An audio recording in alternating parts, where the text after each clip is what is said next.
Hi everybody and welcome along this morning to day 2 of Breastival. We have so much happening over the next rest of the week. Today obviously we have our Have Your Say session and that will be chaired by our wonderful board member Claire Flynn, and later on today we have our return to work session, which has changed to 12:15, so please do make along to that session. It's going to be really interesting. Plenty going on throughout the week, and just a reminder that we have our in-person session, or in-person day in Belfast and in Derry, London Derry on Saturday. So please come along to that. Still time to register. It's going to be a day full of fun, and I am going to pass over to our wonderful Claire Flynn and all of our fantastic politicians and our questionnaires today as well. Great, thanks for the introduction, Catherine. So good morning everyone and welcome to Breastival's Have Your Say political session. As Catherine said, my name is Claire Flynn. I'm a board member of Breastival, and this morning we are going to be hearing from families about their experiences of breastfeeding and, importantly, what they believe could and should be done to improve support. So I'm delighted to see some familiar faces here in terms of our elected representatives, some of which have been with us since the beginning back in 2016, but also good to see some new faces.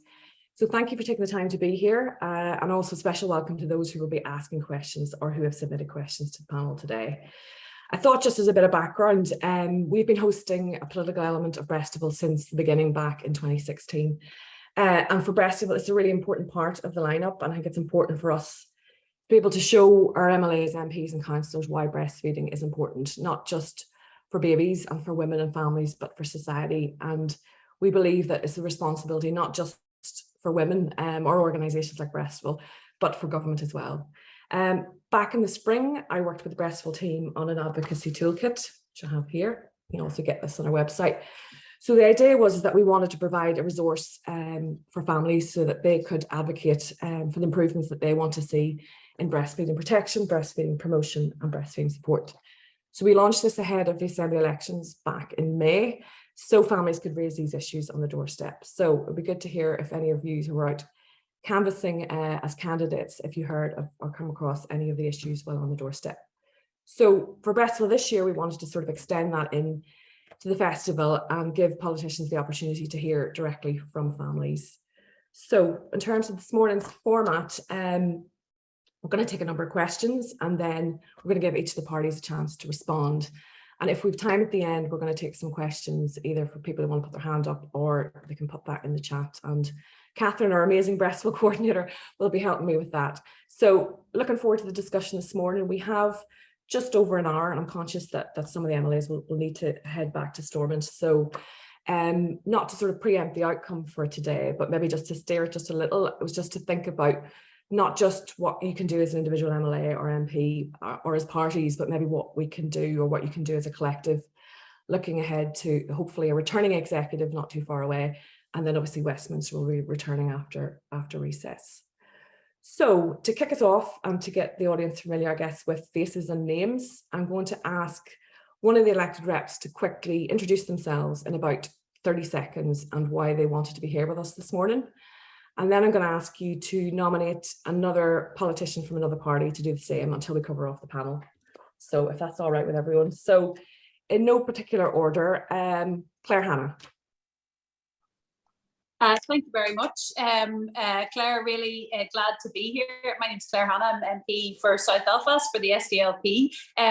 I've enjoyed being involved with Breastival. I suppose in the early years since you got started, I got interested in breastfeeding, I suppose, feeding my own three, and as I was working over the last 10 years in politics, I had been doing in the Assembly before last a private member's bill around protection for mothers breastfeeding in public, which doesn't currently exist, but clearly the agenda has moved quite far forward, and while that isn't addressed, there are many wider issues, some of which you've touched on. So there's a lot within our control that we can do to improve breastfeeding rates and support mums and families. And looking forward to chatting to today. And then I'll go onto the screen and I will bounce over to Colm Gildernew, who I know has a handle on all things health. Thanks, Claire. Thanks, Claire. Yeah, so I'm here today. I suppose I'm very well aware of the brilliant work that Breastfeeding does, and I want to thank you for the invite to today's event and to wish you well for the remainder of the week and for all the other events. I'm one of the Sinn Féin MLAs for Fermanagh South Tyrone and party spokesperson for health. I'm also a member of the Women's Health All-Party Group, and my reason for being here today is essentially I think it's a really important issue, an issue that we are very poor at. The levels of inequality in terms of uptake of breastfeeding in some disadvantaged areas, and that indicates how much work we have to do, as well as the low base figures across the north in terms of breastfeeding. And also I stand in awe of breastfeeding mothers and mothers generally in terms of that first particularly 6 months in terms of physical and mental health and everything they're managing. And I just think breastfeeding and our need to improve the entire culture and acceptance and support around breastfeeding is I think critical to those early years, and that's my reason for being here today. So I will nominate Nick then for Nick to go next, Nick Matheson. Thanks very much, Colin. So I'm Nick Matheson, newly elected Alliance MLA for Strangford. My main reason for being here today is both my kids were breastfed by my wife, and really saw some of the benefits of that, but also the huge challenges. And I think particularly the piece around the return to work was a massive issue. Not having that time to be able to breastfeed in the workplace, and not seeing flexible working approaches for mothers who are breastfeeding and returning to work. And I also think the quality of advice received through the health trust at the health visiting stage, I think could be improved massively to support breastfeeding mums. So those would be the two big issues that I'd be keen to see some progress on. I'm really looking forward to the discussion this morning. And I will move on and nominate my constituency colleague Jim Shannon, who I think is in the room.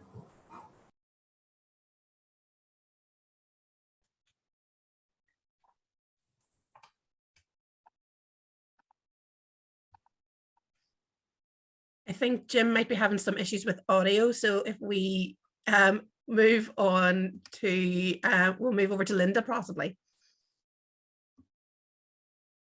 Hey, thank you. My name's Linda Dillon. I'm a Sinn Féin MLA for Mid-Ulster, and I wanted to join today's event because as a breastfeeding mother myself some years ago, over 13 years ago now, some of the issues that you're raising certainly impacted me, particularly around that parental leave, and I was entitled to no leave at that time.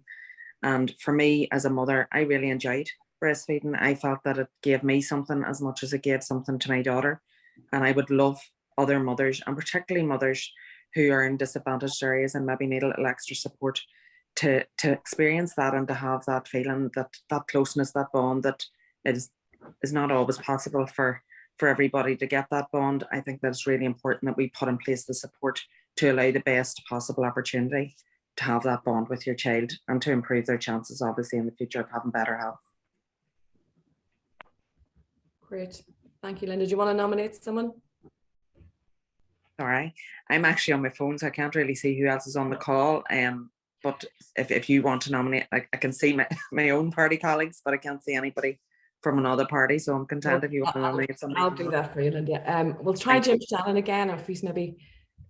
Jim, yeah, I apologize to everyone. I'm not technically qualified to do these things, so unfortunately our screen didn't come up here. So apologies to everyone for that delay.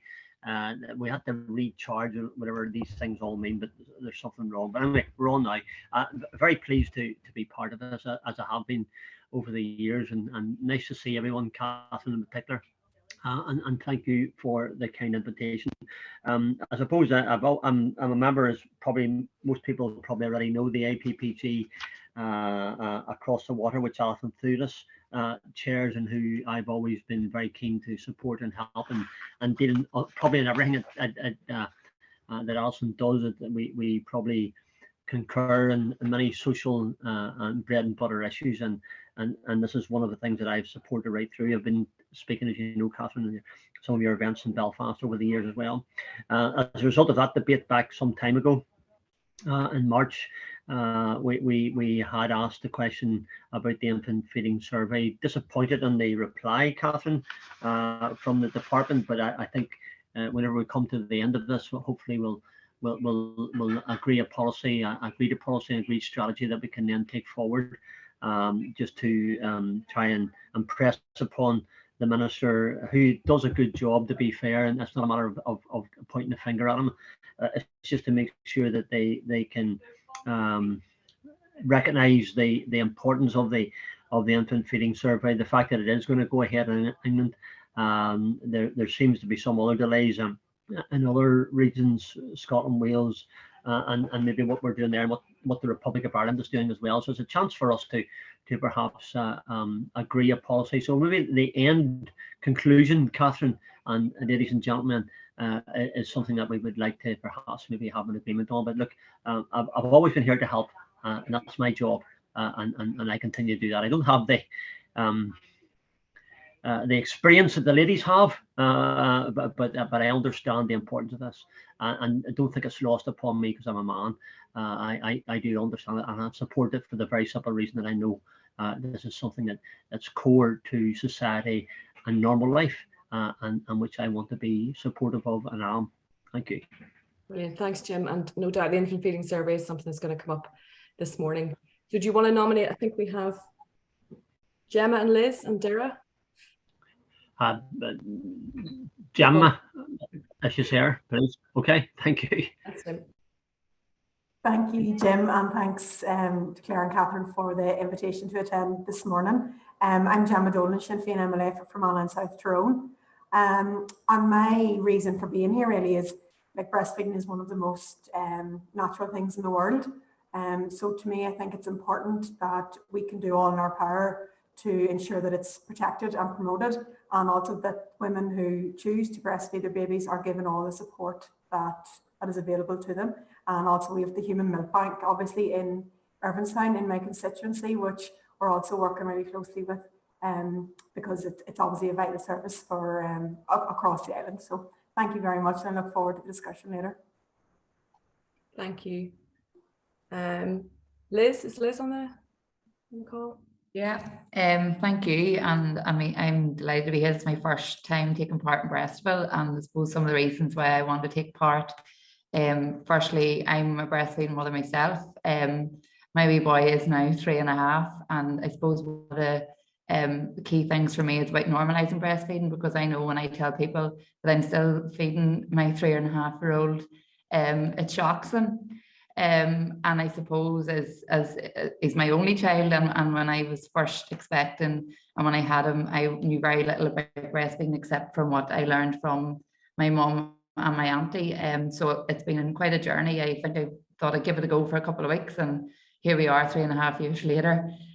So it's something I have a real passion for, and I do think it's really important to normalise it, because I know certainly some of the feedback I get, people are saying to me all the time, would you not stop? When do you want to stop? And I mean, I don't think that's anybody's business for a start, because it certainly is the best thing. And I think just the other side of it as well, from, you know, the experiences of my friends, there's also a stigma around people who maybe don't breastfeed, and it's trying to support those people. And maybe if they have issues when they're trying to feed, it's about knowing where to go for the support, because often that's the reason why some people don't continue. So just really looking forward to the discussion. As I say, I'm also working on the PMB for breastfeeding here in the Assembly, and hopefully in the not too distant future, if we get the Assembly up and on, that's something we can take forward. So thank you.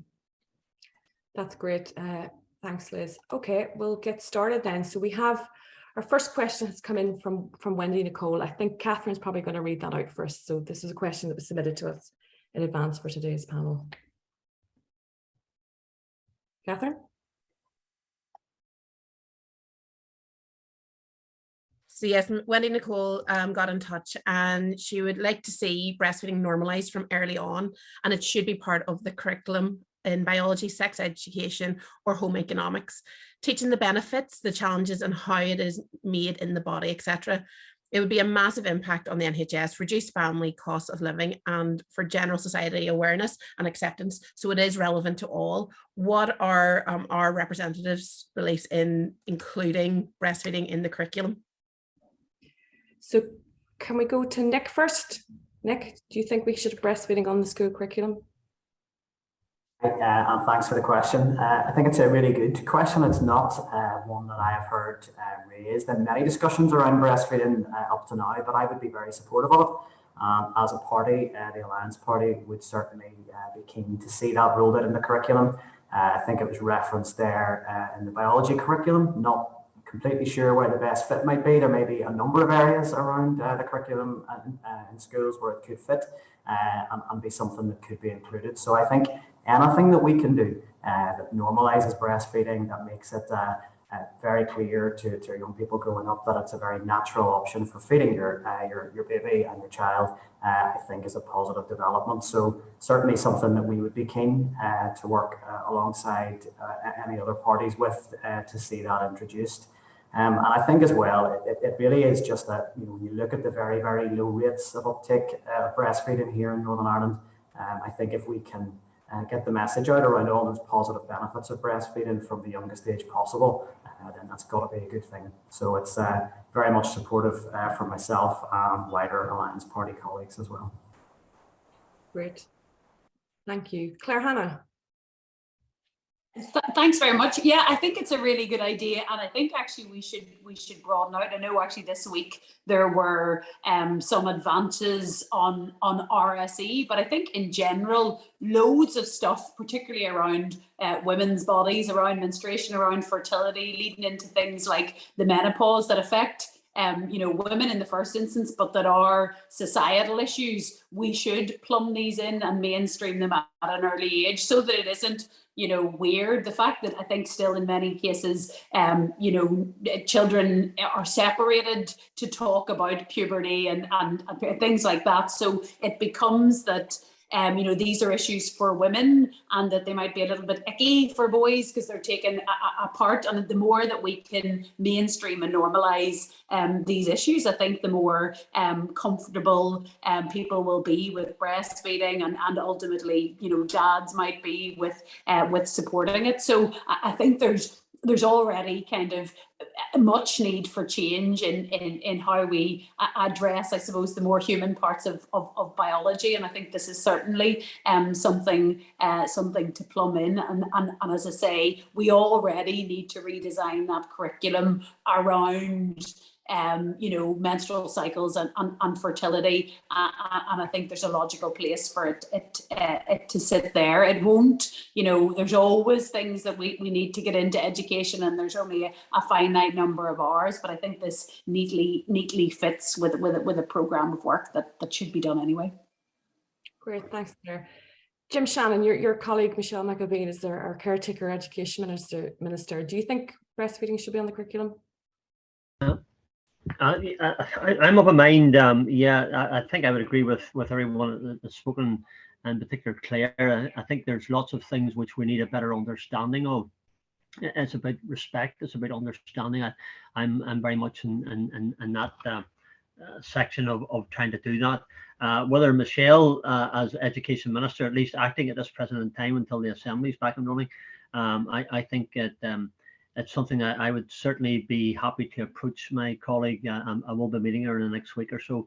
Probably, I think it's next Monday, and I'll take that opportunity to advise her on that. There's lots of things that men need to be supportive of and understanding of, and I think it's about normalizing. I think the word that Nick used earlier on was normalizing the natural breastfeeding. My mother tells me, by the way, I know nothing of it, that I was breastfed as a child a long time ago.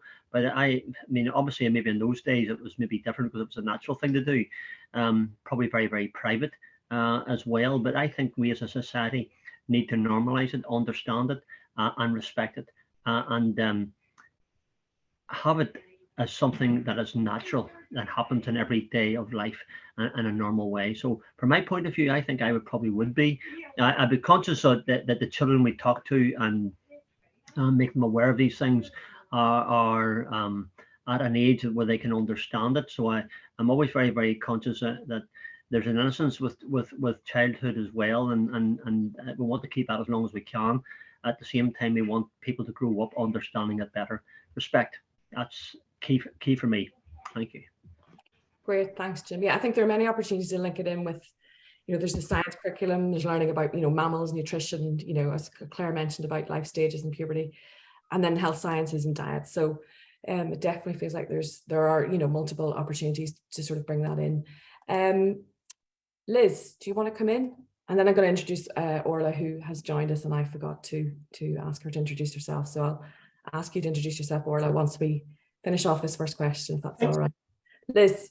Yeah. Linda has a hand up there, Claire, as well, just to point out. Who, sorry? Linda's a hand up on screen. Oh, Linda. Okay, if Linda wants to come in. Sorry, I can't see the hands. So. Sorry, yeah. Catherine, I didn't know that you couldn't see the hand. I should have raised the hand. Linda, do you want to take that? Yeah, I don't mind. I think it's essential that this is part of our education. I think it's a poor reflection on us that we have to insist that it goes into the curriculum. It should be something that is just, as Liz outlined whenever she spoke earlier, this should be something that's just so natural and comes so natural to everybody. But I was the first woman in my family. There were 15 in my daddy's family, 7 in my mummy's family, and none of them breastfed, none of their children breastfed. I think that's a very poor reflection on us as a society. And I don't think that I could have done it had I not been the strong person that I am, because I don't really feel that I did get any support, and I certainly wasn't educated about why it was good. I just went out and sought to educate myself about why it was good and the benefits of it. But if I'm being truthful, and as I said at the outset, it was partly a selfish reason. My daughter is my only child. I had her through IVF, so I really wanted that very close bond. But I think that if we don't start educating, and people have talked about normalizing, education is only one part of it. I think that we absolutely have to put it into the curriculum. Claire's outlined that there are many, many other things we need to put into the curriculum as well. I think it's absolutely essential that we do that.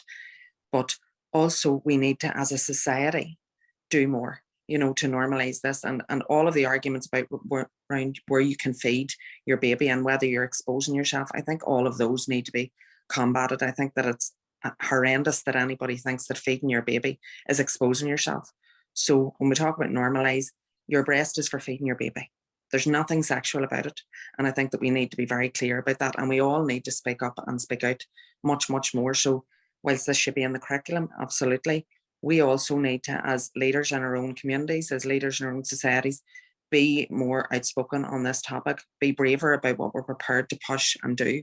And I think, for me, there just should be no boundaries as to where you can feed your child and at what age other children should be able to be exposed to that. Children should see it as something normal. That's the best education that they will have.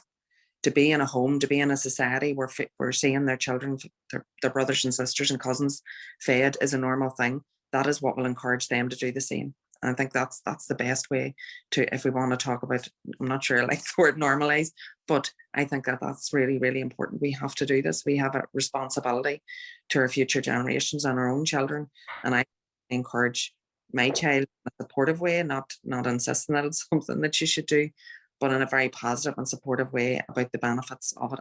But I think that we have a responsibility to ensure that other families and other, right across society, that we ensure that this is something that is very natural, very normal, very healthy, and actually a positive, lovely thing, not something that should be hidden away in a corner. Great. Thank you, Linda. So some consensus there in terms of looking at this as an issue, maybe perhaps as a new breastfeeding strategy, which is something that we're calling for, that would work with Department of Education on something like that. So anyone else want to come in on that point just before we move on to question 2? Anyone who would like? I'll just come in to say hello if that's okay, Claire. It's Orla Begley here. Of course, yeah. Harry. I'm Orla, I'm the MP for West Tyrone, so delighted to be here. It's actually my first event with yourself, so really it's probably an educational experience for me. I haven't been a mother before, I haven't really been around whether it's parents or aunties or that breastfed. So I'm really in a learning experience today and trying to take as much information back to help shape my politics and policies going forward. And just as was picking up on the educational point, quite often breastfeeding is seen as a healthcare issue. And many people just focus on that element and that side of it, but it is cross-departmental in the fact that it's an educational issue as well. And I think from a young age, girls in particular don't have that opportunity to have that discussion, whether it's in the classroom or whether it's with their peers, and to educate themselves actually in the benefits of breastfeeding. And I know growing up myself, you know, there was the lack of information there, and particularly in terms of breaking down the barriers and that stigma that sometimes is attached to breastfeeding, and people may have that interpretation maybe because they don't have the visibility of it happening close to them. So I think it's important that we do look at it as a cross-departmental issue and that we ensure going forward that it is part of the curriculum as well. But delighted to be here and have the discussion with yourselves today. That's great. Thanks, Orly, and delighted to have you here. Anyone else want to come in? Claire, Claire, could I just make a point there in relation to that? I absolutely agree with everyone else on the panel. I think this is crucial that we include this at the very earliest stage as part of normalizing it, and part of, because we're starting from such a low base. It's not something that children are seeing on a regular basis, therefore it's not part of normality. But the other thing that I think is very crucial here is that we include it very strongly across all elements of healthcare professional education, because I do see points there being made in the chat around lack of awareness and that. So I think not only at that very early years and within the education curriculum, but I think in terms of third level, we need to also ensure that it's a very, very major focus of training for people. Yes, because I think, Colin, I heard once that I think doctors get, I think, about an hour of training on breastfeeding. Maybe John McBride can confirm that, but I think that's an optional one as well. So yeah, I think there's much more needed to be done on that. So conscious of the time, so I think we're going to move on to our second question. Catherine, are you going to read this question out on? I am, and I'm going to apologize. That was in fact Dee Wilson, who's in the room with us previously. The education question came from Dee, so thank you so much for your submitting that question, for coming along today, Dee. Our second question does come from Wendy Nicole, and her question was, with rates in Northern Ireland being so low and many who try feeding feeling like they have to stop early due to issues which may be resolved with correct support, do you think it is time to employ lactation consultants with the correct qualifications in antenatal and postnatal teams? Great, thanks for the question. So does our panel think we should be putting more resources into hospitals to support women at possibly the most vulnerable time? I know, speaking from experience, it was at this point that I nearly gave up my breastfeeding journey. So I think this will be interesting to have this discussion. So Jim Shannon, can we come to you first? Okay. To be fair, I think all the questions you'll ask, the answer will be yes, because we all understand the need to have it as a normal part of life, to have it very clearly education. The people don't understand it. If they don't understand it, they need to be educated.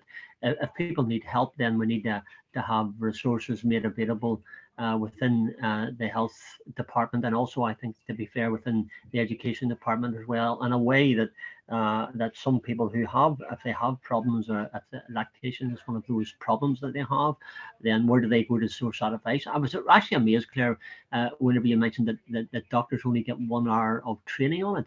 I think that's something we should be looking at. Is it because they don't seek the training? Is it because they don't think it's a problem?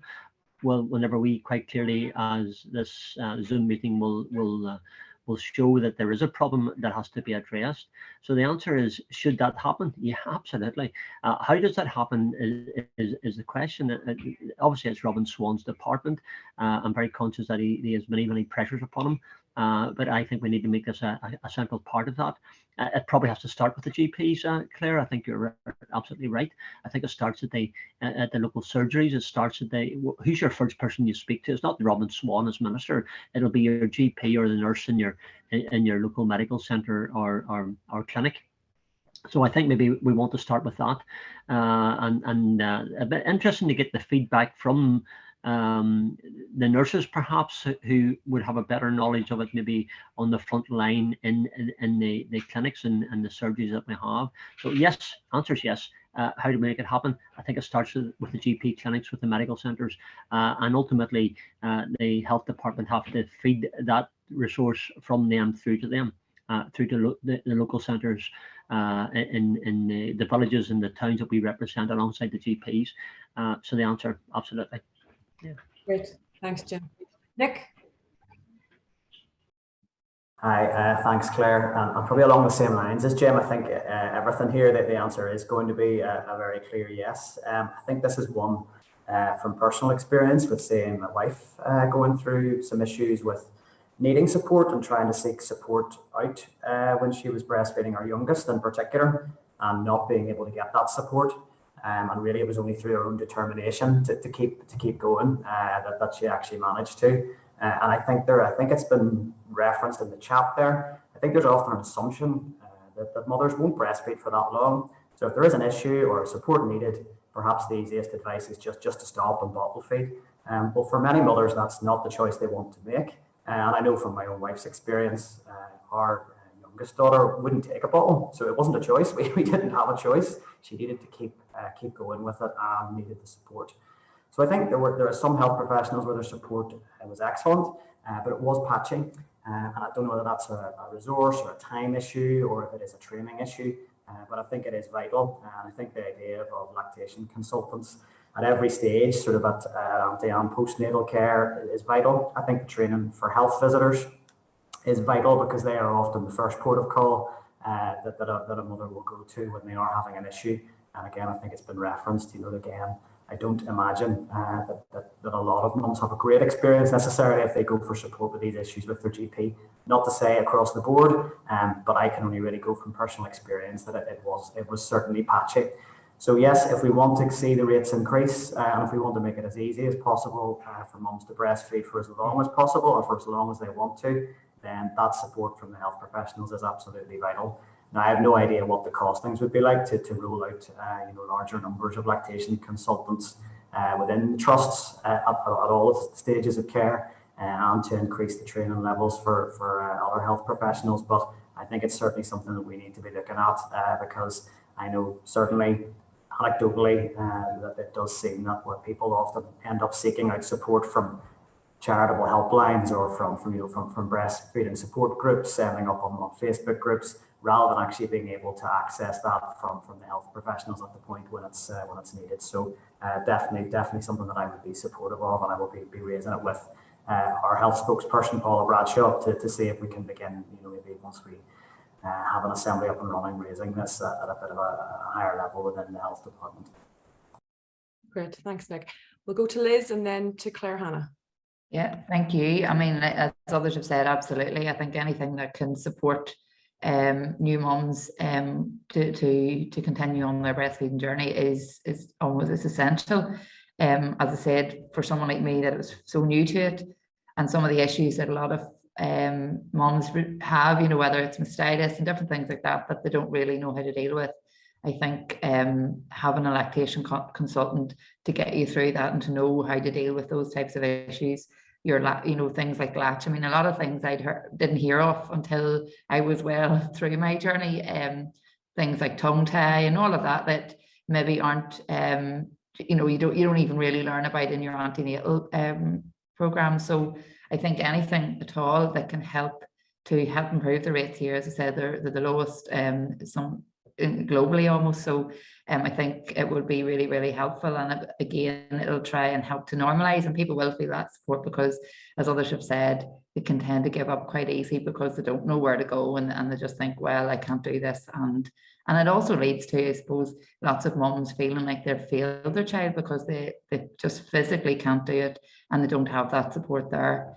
So yeah, anything we can do to support that, I think it's a no-brainer.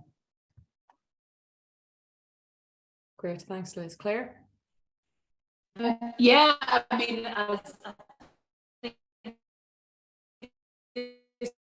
Jim said, I think the answer to all of these is yes. I think it has to be mainstreamed across all of the health professional ward, the midwife or even the district nurse who might be visiting at home, then the GP who you might end up at if you have, blocked ducts or thrush or something with it.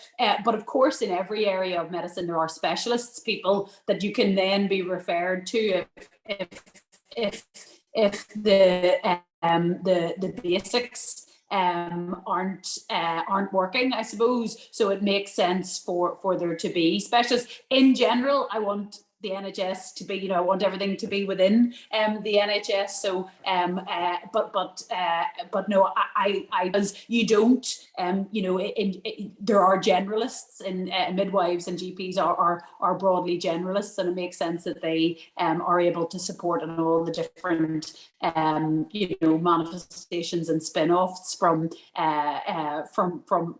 childbirth. I think it is, and we've all been talking about how it's the most natural thing, etc. And I've said before, we do need to balance the language on that, because some of it, it's the most natural thing in the world. It contributes sometimes to people feeling, Jesus, then why can't I make this work? And as many of us know, when you're, pumps and creams and all these different, it doesn't feel like the most natural thing. It isn't just like falling off a log. And I think we do probably need to balance up the messaging where the people do, I suppose, expect that they might hit some pitfalls, and you do that in a way that doesn't put people off from trying, but that people don't feel discouraged then by the first kind of problem, or the second problem, or the third problem that they meet. So yes to specialists, but also bearing in mind that women will meet many different health professionals in the months before and after birth, and it makes sense that they all have a grounding in this. Thanks, Claire. Linda, you want to come in? Just to say, I agree with what Claire has just said, particularly around that support and women understand some of the complications that can happen is really important.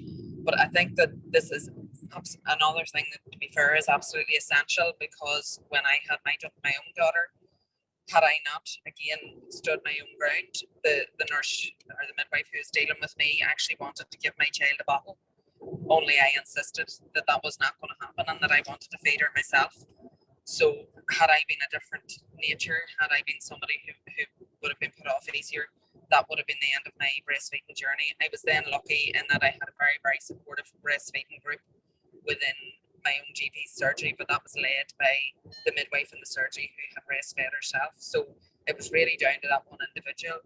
So we need something that is more uniform, and it shouldn't be down to the fact that if you're lucky enough, as others have said, you're lucky enough to have a very supportive GP surgery or local breastfeeding group. I think that it's something that should be right across the board, because we can't expect women to do this on their own and to understand everything that's happened to them, particularly women who have not had it in the education process, so who have not had it within the curriculum. So we're really starting at a very, at a very, very low base in terms of the information that women have, and in terms of their own experience and what their understanding of what breastfeeding is and what the benefits of it, but also the complications. So I think this is something that is essential, and I would say it is something that hopefully won't have to be there forever and ever and a day, because as we progress and as we improve the rates, then this will become something that I think will become more mainstream within our health service and on our wards where children are being born, in our hospitals and in our delivery suites. Brilliant, thanks. Thanks, Linda. I appreciate your dialing in from the car as well. So multitasking. Colin, just very quickly before we want to just squeeze in another 2 questions in before the end. So Colin. Yeah, just a really brief point. Again, agree with most of that. I think specialisms, I'm all for specialisms. I think they add value. However, what we really need is to see every professional, particularly in their early stages on the maternity ward and all of that, to have the time to be able to provide the support and the space. So I think we need to get to grips with the staffing issues that are out there within health, because the staff are so pressured. This is one of the things that's coming under. So we need advocates out there, but we need them to be supported to advocate for people. That's it, Claire. Brilliant, thanks, Colin. Okay, we have a question now. Our third question comes from Azadeh. I think Catherine's going to read that out. It's about parental leave. Catherine. Yes, thank you, Claire. So there's a dire need for comprehensive parental leave legislation for both mothers and fathers. Paid parental leave clearly provides financial security for those who could not afford to take leave otherwise. It helps in bridging the inequality from the early years of a child's life. The current UK standard maternity rate is too low and forces working class mothers into the workforce. The current workload on midwives also means that only limited postnatal support is available to parents and babies. What are the politicians' thoughts on this? Claire, Hannah, I know there's probably some personal experience just about, as an elected representative and, the lack of maternity leave. Do you want to take this question first? Yeah, I completely agree with the questioner that the support is inadequate.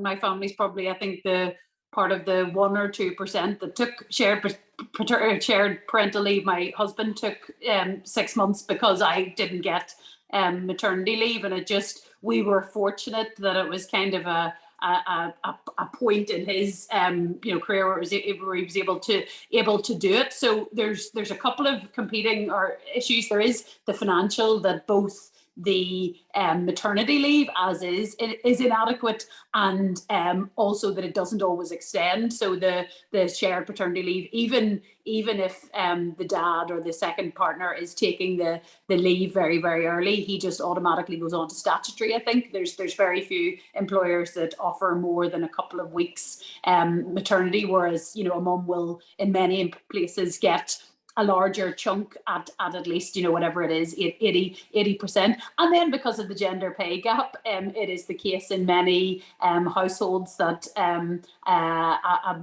the dad might be on a higher wage. So it's a bigger difficulty for the household to take that. And then, of course, there are cultural issues as well, because there isn't much take up. It is seen as a bit out there, and there mightn't be the same level of support. So if you look at, we always look at Norway and Iceland and all these places where shared parental leave take up is around 30 or 40% of men are taking it up. That's bridged the cultural issues, but it is done so because the 80% of pay is offered to either parent. So this, I think, is ripe for legislation. I'd support it in Westminster. I think it's devolved, but in Westminster, the employment bill that we've been told is coming is a logical place. And I'd supported a couple of 10-minute rule bills to try and flush this stuff out, and campaign groups like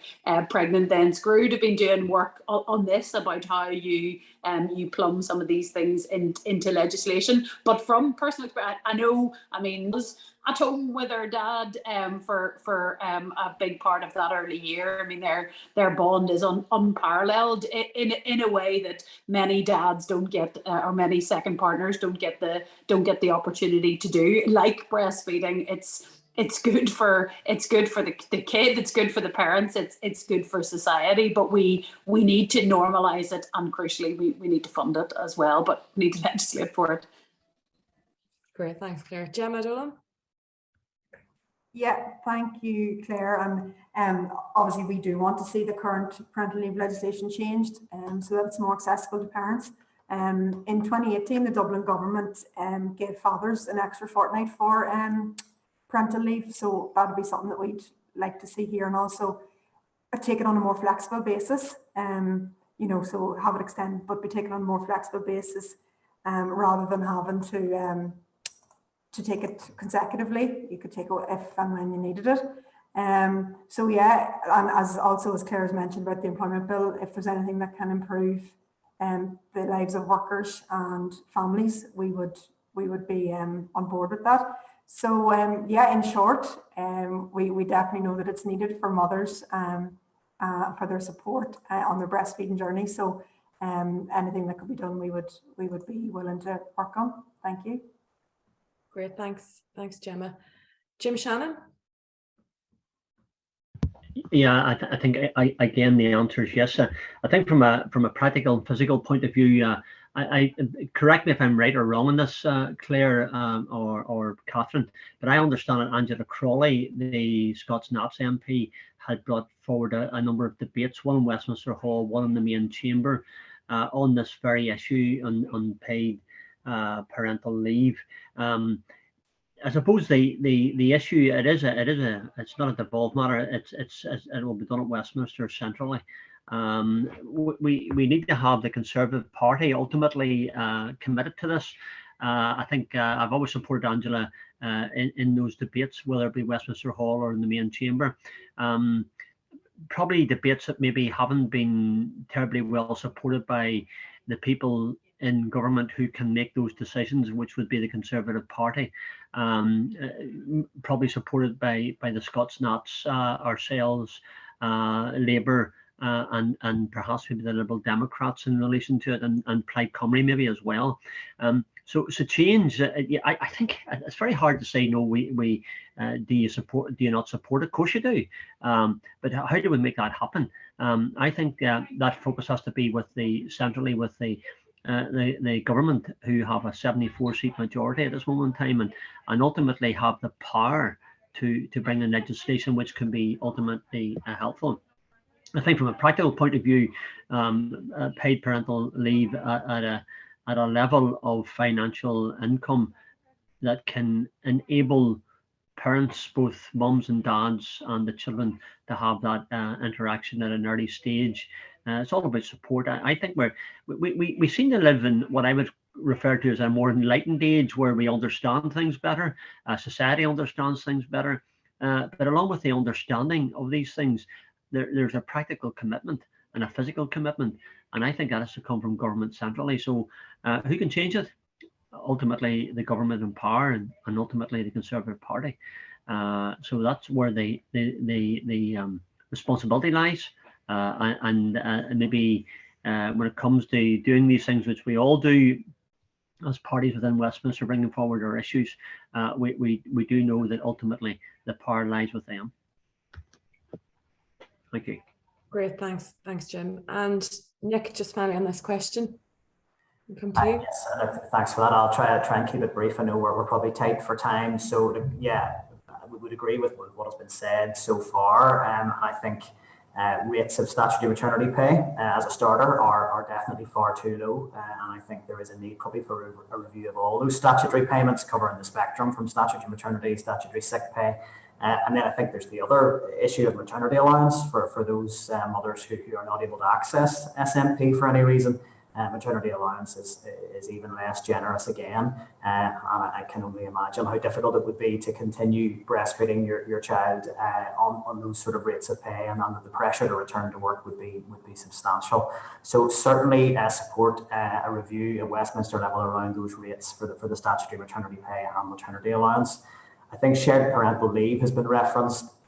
Hugely supportive of that, but I'm also conscious that for a lot of mums, the concept that your partner could take time off and you return to work while still breastfeeding at certain stages in the baby's life, that's just not practical. And I'm well aware of that from my own experience, that it was something we certainly discussed as a couple, but it was decided that just wouldn't be viable. So I think shared parental leave needs to be combined with greater flexibilities in the workplace. I think to allow women time to breastfeed in the workplace where that's viable. I think to be given flexible working arrangements to return home at times that are suitable for feeding, or to be allowed suitable and substantial breaks to allow feeding within the work context, and to facilitate that return to work in a way that allows you to continue to feed your baby. So I think those flexibilities, some of that may already be provided for in legislation around health and safety legislation, sex discrimination legislation, but perhaps there is a need to see some of that joined up to really create a sort of robust set of provisions that really do give women returning to work who are breastfeeding the protections that they need. So, yeah, supportive of all of what has been said so far, but I do think that flexibility within the workplace is crucial to making this work if it is going to be a viable option for mums returning to the workplace. Great, thanks Nick for that. Linda, you want to come in on that just before we move to our last question? Sorry, just to make a very quick point, I think that we have to accept if we're saying that we want more people from disadvantaged backgrounds to breastfeed and to be breastfeeding mothers, then we need to look at the financial reality. And speaking as somebody who was in that very situation in 2008 when I had my child, I wasn't entitled to any maternity pay at all as an employee of the MLAs. Now, thankfully, that has now finally changed. But my financial reality was that the longest period that I could take off was 3 months.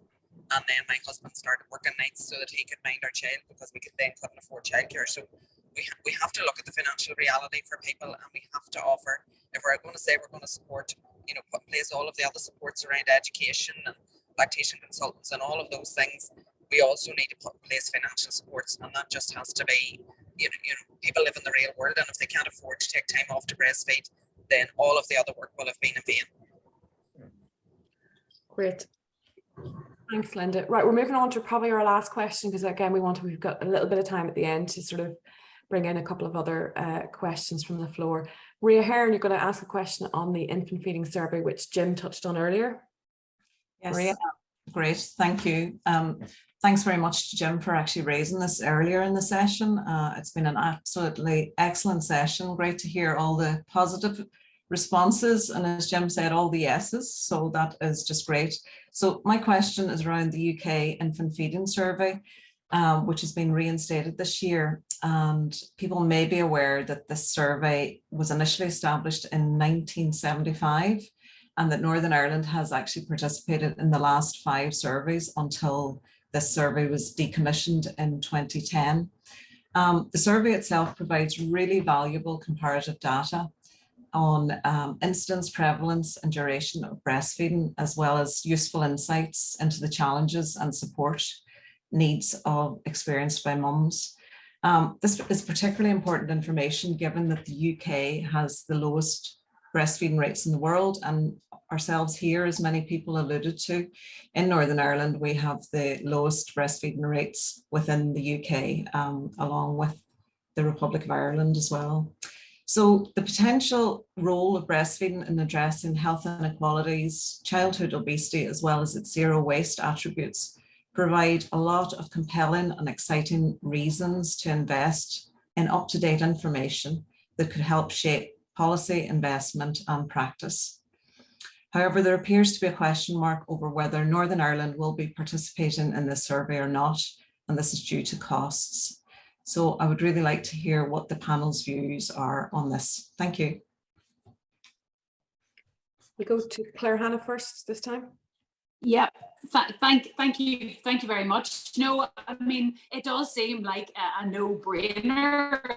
I mean, the broader the data set you can have for here to design policy, and then also for comparative purposes to see if other regions are doing better, why we can look and see what strategies they have in place. I mean, some of it is again about how we capture it. I mean, I remember midwife explaining that if in the minutes after childbirth the baby is put to the breast, that is recorded as starting breastfeeding, so we should probably measure it at more points so that we can establish where people are hitting problems and falling off. But it seems to make perfect sense, and a lot of that, if it's also that issue that what gets recorded gets done a little bit, and I'm not saying that it wouldn't be otherwise, but if we were capturing that at appointments at 3 days and whatever, whether it was still going, and we would both encourage people to sort of meet those that next kind of time check, and also we can establish where are the times where people, is it in the first few days when your head's away, and where are the times when people are hitting a wall, and design the support to hit those in particular. But yeah, it makes absolute sense to do this. Apologies, I have to duck off just a wee bit early, but thanks a million. It's been a great session and really appreciate being asked to take part. Thank you, Claire. No doubt we'll be in touch. Colin, did you want to come in? Yeah, just I suppose for me, I think that COVID actually exposed the fact that we are really, really bad and really behind the curve here in terms of data, and also probably in terms of research, I have to say. So some of the figures that we do know is the World Health Organization has said that that all babies should be breastfed for 6 months. We're only at 7% of that rate, and it's much, much worse in deprived areas, 23% compared to 51% in more affluent areas. So I have said and made the point many times in the Health Committee that the reason why we need to be collecting this data is that what gets measured gets done.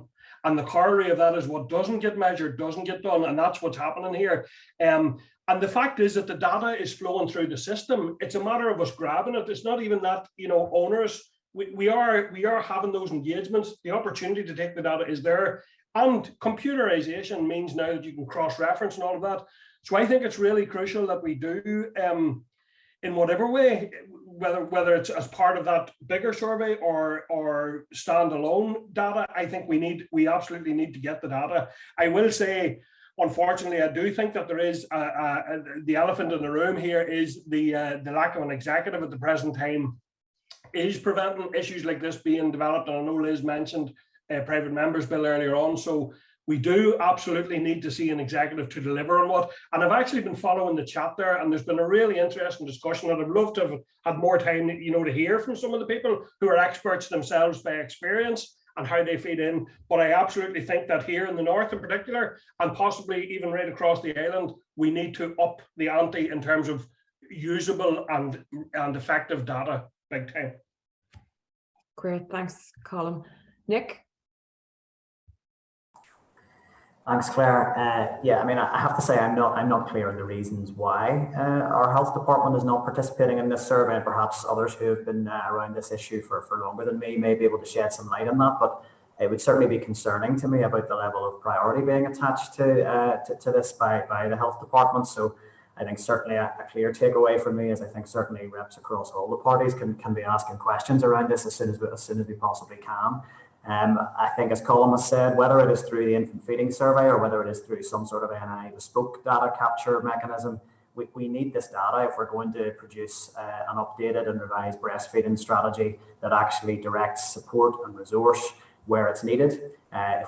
We need the data to do that. If we don't know the points at which women are seeking support and maybe not getting it, if we don't know what the rates are in different areas and based on economic deprivation, all of those measures need to be being looked at, and it needs to be being looked at, I think, certainly up to 12 months, but I would argue potentially beyond. As certainly WHO guidelines would be 2 years as a benchmark for what is the ideal. So it's concerning that this data is potentially now not going to be captured, and I think it's a clear takeaway for all of the political reps here to take that as a very clear ask following this conversation. Great, thanks, Nick. I think towards the end, we're maybe just recapping some of the things that we might be able to do in terms of being solution focused and maybe have some actions at the end. Now, just bring Jim in at the end of this. I mean, Jim back in March, as he mentioned earlier, had raised this in a Westminster Hall debate. So Jim, just wanted to give you the last word on this one.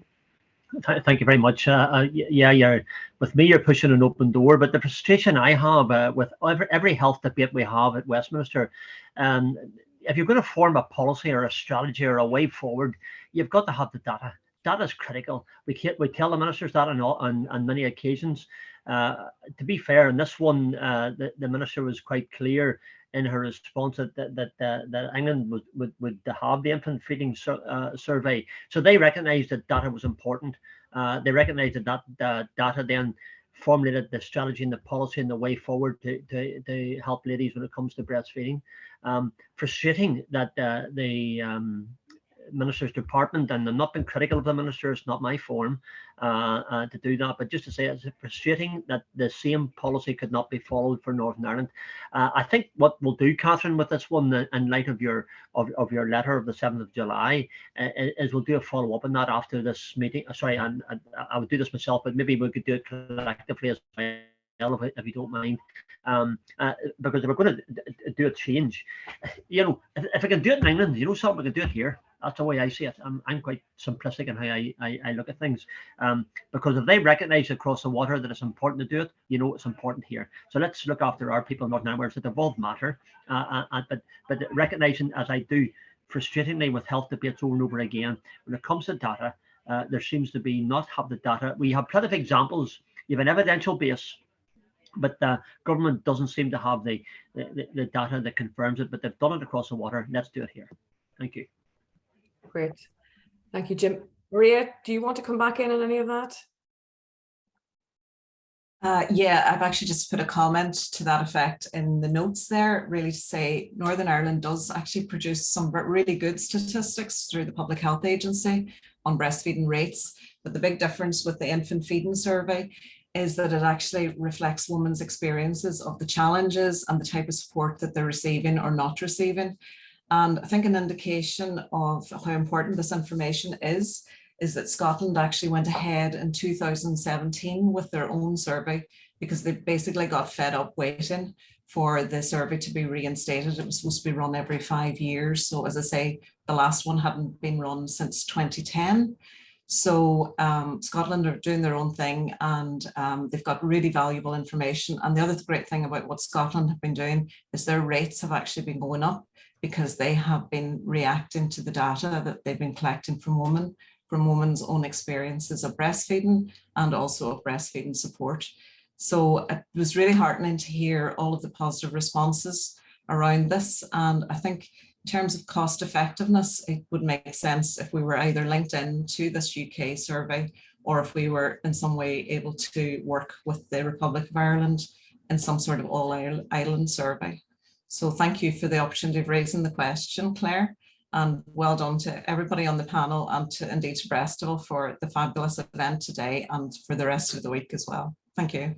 Great, thanks, Maria. No, I think, you know, the infant feeding survey is definitely something I think this group as a collective could do something about. So there's a number of ways that we can do that. I mean, we clearly have MPs on the call and we have MLAs, albeit without a working executive at the minute, but there's nothing to say that we couldn't have some sort of consensus letter, maybe, you know, from each of the parties' health spokespeople, if that can be encouraged, to go to be ready for an incoming health minister.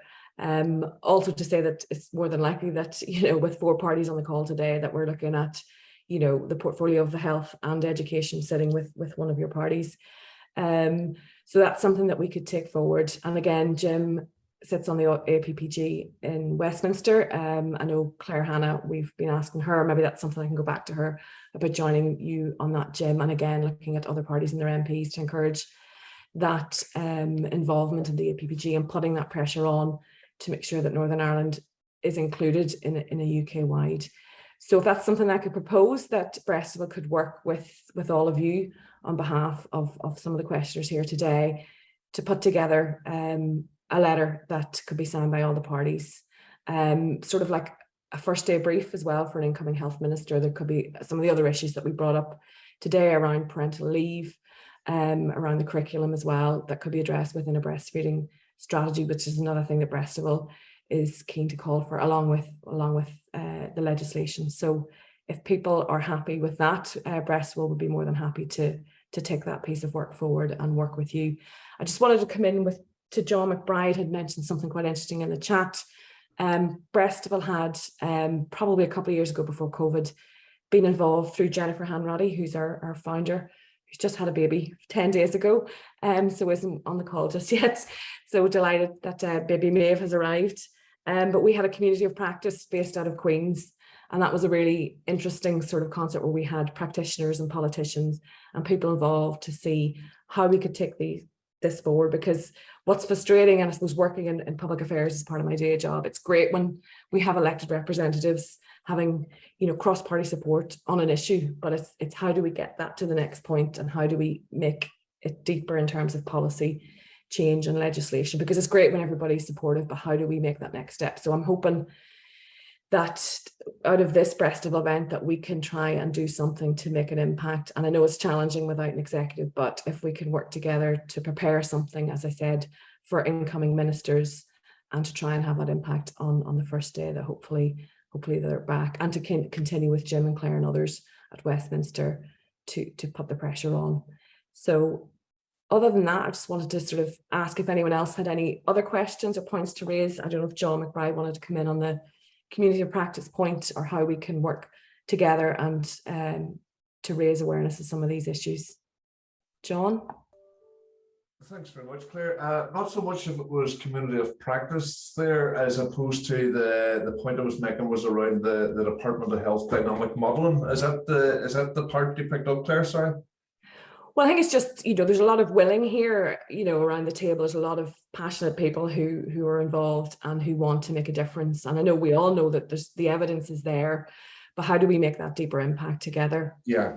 I mean, certainly I would be very much in favour of rejoining a community of practice. I found it was a really good vehicle to bring a lot of our, medical and clinical views, as well as the views of me as a dad who struggled to support mum all those years ago.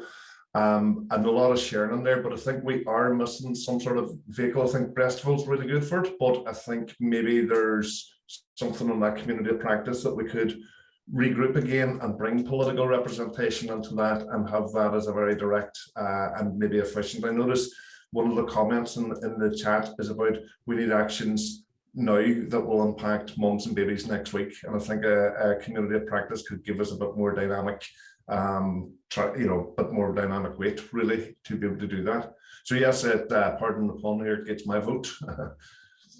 Great, thanks, John. Just come back to any of the politicians who want to come in on that, about how do we, take this from, in terms of commitment and consensus into delivery. How can we best do that? Claire, if I could maybe just, sorry, Yep. I think, to be fair, I think Linda had her hand up as well, but if Linda's okay with me going. Yeah, okay. Just to say, I'm very much in favour of what you've just said, Claire. You've outlined probably what I said at the very beginning. Let's have a plan of action which we can then endorse.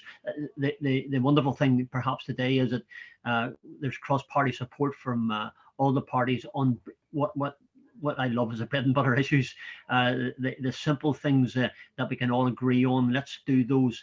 I think it'd be important to have a draft letter, if you can perhaps maybe do that for us all collectively, and we can then all sign it. I think I would also maybe, it's not just Robin Swan, let's do something draft letter ways also for the Education Minister, because I think it's important that we do both those things, and then collectively we can put the pressure on where it needs to be. Always being the person who hopes that the policies we bring forward will be positive and will deliver. I think there's a chance here to do that. It's important to have this, as Claire says, on the table of the ministers whenever they take possession of their ministerships, come whatever time that will be in the autumn term, hopefully. But look, I'm fully supportive, and it's also good to get a consensus of opinion from all the parties, individuals as well. I think that's I feel encouraged this morning for what Claire and Catherine have done, and all the contributors have done as well, because there is many things. There's more that we can agree on, and what there is we can disagree on, and let's move forward with that spirit of understanding. Thank you. Great, thanks, Jim. Linda from the car. Thanks very much. And first of all, just to thank you for inviting me to the event. I'm really glad I came, because it is an educational experience, as we often find these events are. I think it is important that we do have some action. When I seen that point going into the group, I was sitting here thinking of myself. I really find that the best meetings that you have are the ones that actual real actions come out of. And those are always the meetings you'll go back to, because you don't feel like you've just had a good talk, vented and listened to everybody else and moved on, that you actually can see some output. So I think for us as elected reps, we want to be able to have output. We want to be able to deliver. We don't just want to listen and to say, there, we've done our bit. We've went to the meeting, we've listened to what they've said, now they can get on with it. So I think it's really, really important that we can see some outcomes. So if there are letters that we can get into the departments. And I also think that we should be asking the question, I mean, sure, Colin can do this, excuse me, as our own health spokesperson, we should be asking the question, what can be done in the interim? So are there asks that we have discussed in this meeting that can be done in the absence of an executive? Because there are some things that ministers can do. Now, get me wrong, there aren't big major decisions, but you know, there certainly are some things that can be done. So I think we need to find out what is possible. And I know that I met with TEO on some of the issues in my brief around victims and survivors, and they have a plan where they have what the first 100 days of a new executive would look like. So what their priorities would be. So maybe we should be asking the health minister, you know, does he have similar, you know, similar type issues, or similar, does he have something in where he has a plan in place of what his priorities would be? Don't get me wrong, I know there'll be an awful lot of competing priorities, but I think that, as has been outlined, and I've seen some of the comment in the chat room as well, was also talking about the fact that at a time when you would imagine that the rates of people who are breastfeeding and who are continuing to breastfeed after they leave hospital should be rising, that's actually entirely the opposite. And I just think that that's a poor reflection on us as leaders, as elected representatives, and it's a poor reflection on society. So we need to be given the leadership so that society can support mothers going forward and support breastfeeding and ensure that it's possible from every angle. That's from the basis of getting the proper support, the proper medical services, and the proper financial support. Great. Thank you. Thanks, Brenda. And just on that point, before we go to Nick, I know he's got his hand up.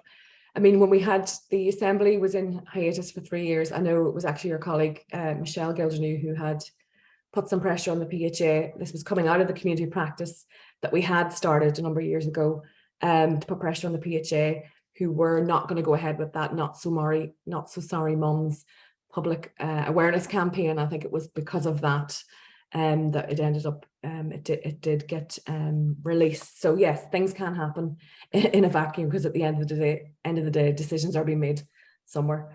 So Nick, over to you.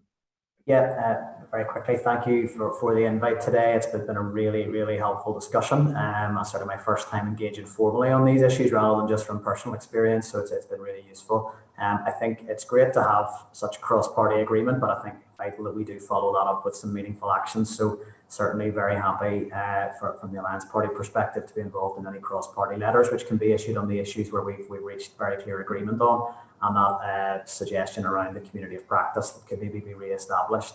I certainly raised that with Paula, our health spokesperson, and I'm sure we would be very happy to be around the table for those discussions going forward. So thanks again. Great, thanks, Nick. Anyone else want to come in on that, or any other questions? We're hoping to finish up at 12. So I just wanted to ask, are there any other questions from the floor? Or Catherine, if there's any questions picked out from. We do, in fact, have one more question that came in this morning, and that was, sorry, when will they make the right to breastfeed a legal right in its own and not just part of sex discrimination? This would mean that they need to find better support, more training, and increase awareness. Does anyone want to comment on that one? I'll come in very quickly because I actually have to drop off the call now. But I mean, I think I had referenced earlier in previous comments that there are sort of various protections in law, but I don't think they're particularly well joined up. And I think it might be quite difficult for anyone wanting to actually bring a case on the issue to feel that they could do that with confidence. So I think the right to breastfeeding in law, both in I think covering public spaces and the workplace, would be really welcome, and certainly I know as a party we would be very happy to work with anybody who's looking to legislate on those issues.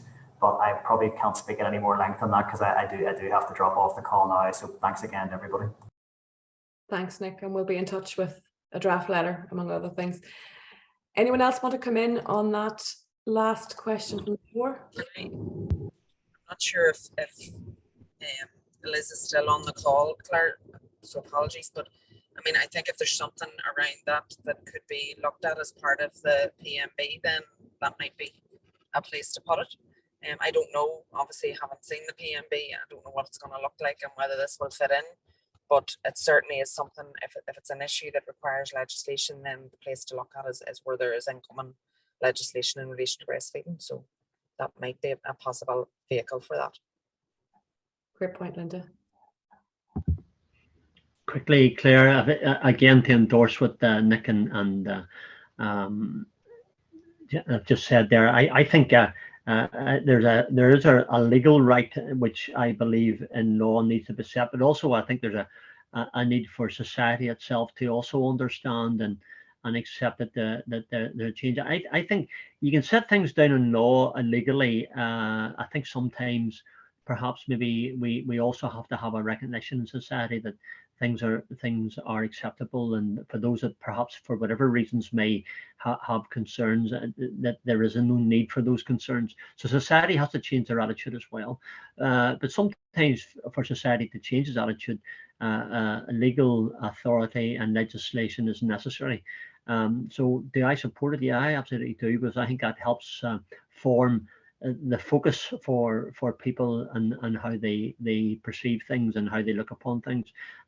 Is it necessary? It certainly is, and I think Linda's right. I think Nick's right, and I would be supportive of the principle of doing this here and to try and legislate, but also for society to also make those individual changes, which I think they all should. And if they do, then we can only have a better place to live in. Thank you, Jim. Just one last call, because I'm conscious that MLAs are rushing off to something at 12. But if there isn't anyone, Jen would like to come in. Oh, right. Okay. Hello, folks. I've been a black screen up until now because I have a very, very tiny baby here with me. But thanks everybody for joining us this morning.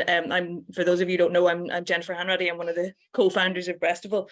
But one of the points that I would like to raise is that at the moment, we have a breastfeeding strategy in Northern Ireland that finishes in 2023, and as Breastable are one of the representatives on the implementation steering group for that strategy. We see that that strategy has allowed resources and investment to improve the supports that have been available over the last 10 years, and we're very concerned that we don't know what's happening in regards to a new strategy and what resources might be available to support a new strategy, and I would really like to see a commitment from everybody here that we would definitely get a new strategy that will cover the next 10 years, that would involve women in the development of that strategy to really understand what it is that that needs to be done moving forward. There has been progress over the last 10 years, but we know that we're missing a key role within the Public Health Agency, because the National Breastfeeding Lead has retired and that post hasn't been fully filled yet.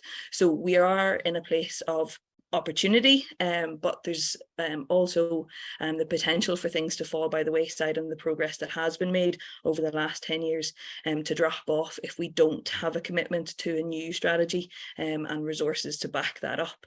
So it would be really good to hear from the panel on whether they would be supportive of a new strategy, and what can we get done to make sure that that strategy is developed in consultation with the amazing supports that are available in communities and with the women who are currently going through that experience of learning how to breastfeed and figuring that out in the current context.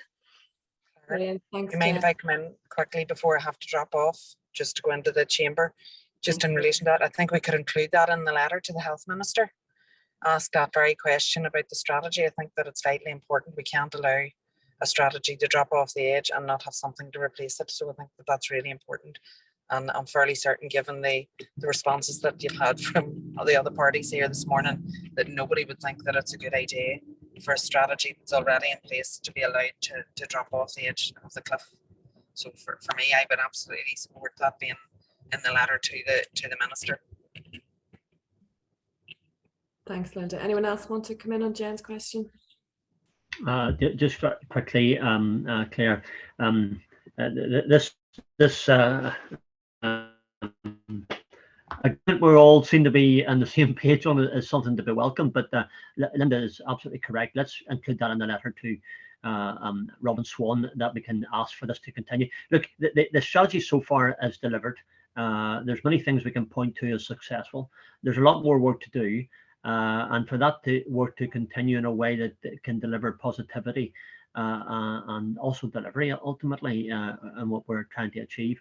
I think it's important we have a continuation of a strategy for the next 10 years. So Jen, thank you for that reminder of where we've got to, but where we need to get to. And with that in mind, Claire, put it in the letter and let's remind the Minister gently, but also firmly, of the importance of this very strategy. No, I like that approach, Jim. So gentle, yeah. No, I think there's it's going to be at least a 2-page letter, but yes, I think there's lots of key things that we can add into that. Anyone else want to add on that point before we wrap up? Just trying to see if there's any hands up. No. Okay, I mean, just to say thank you to everybody. Thank you for all our elected representatives for joining us this morning. Also all those people who submitted questions and asked questions this morning. I think it's really important. I think having the consensus, as we've all witnessed, is great, but it's the action now that we need to sort of concentrate on. And I think that's something that Breastable is happy to do on behalf of everyone here, is to look at that draft letter and look at getting that out and done in the next week or two, so that we have something to land on the desk of Robin Swan as caretaker, but looking ahead to a new minister with a new executive, hopefully not too far away, as a first day brief as well, just to outline all those key things that we want to make sure is going to be addressed. So just to say thank you, everyone, and we will be in touch to keep you posted on what has developed out of this. And if you have any questions, you can find us on the website. Also, just to remind you that the toolkit that I mentioned earlier is also available on our website. So just to say thank you to everyone and enjoy the rest of your day.